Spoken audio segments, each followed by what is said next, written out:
তারপর থেকে পুলিশকে প্রথমে আমরা থ্রু ওয়ার্ড মাস্টার আমরা লিখিতভাবে ইনফরমেশন দিই যে ডেড বডি সংস্কারের ব্যবস্থা করার জন্য বা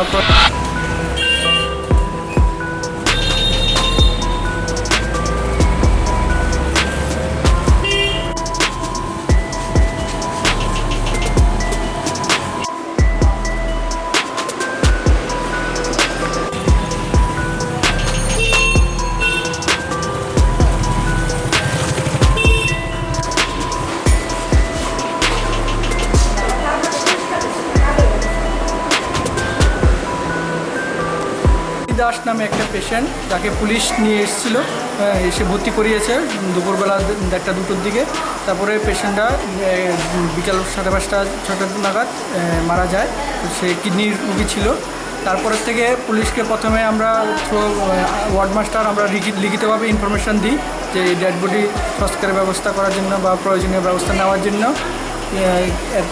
পুলিশ কোনো পদক্ষেপ নেয়নি। তারপরে পরবর্তী সময় সকালবেলা থেকেও তাদেরকে অনেকবার ফোন করা হয়েছে, কিন্তু এখন পর্যন্ত পুলিশের কোনো এখন তাদের তরফ থেকে এখন পর্যন্ত কেউ আসেনি বা কোনো রকম ব্যবস্থা নেওয়া হয়নি। কোন থানাতে আপনারা খবর দিয়েছিলেন? পশ্চিম তারা মহিলা থানা। কি বলা হয়েছিল ওদের থেকে যে এই নামের মণিদাস নামে একটা পেশেন্ট ভর্তি হয়েছে, তাও আপনারাই ভর্তি করে দিয়ে গেছিলেন, যার বাড়ির মানে পুরুষ লোক নেই, একটা বাচ্চা মেয়ে আছে, আর কোনো লোক নেই। আপনারা এই পেশেন্টটা মারা গেছে, মানে এর পরবর্তী পদক্ষেপ হিসেবে আপনার যা যা করার প্রয়োজন আপনারা প্লিজ ব্যবস্থা নিন, এই বলে তাদেরকে জানানো হয়েছিল। লিখিতভাবে ইনফরমেশন দেওয়া হয়েছে এবং আবার টেলিফোনেও ওদেরকে মানে জানানো হয়েছে। মানে কালকের থেকে আজকে অবধি পুলিশ আসেনি?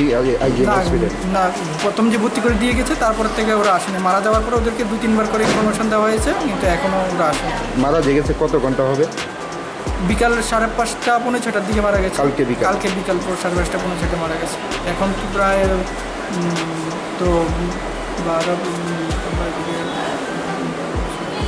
17-18 ঘন্টা হয়ে গেছে। 18 ঘন্টা ধরে আইজিএমে বডি রয়ে গেছে। স্যার আপনার নামটা? ডক্টর দীপঙ্কর ভৌমিক।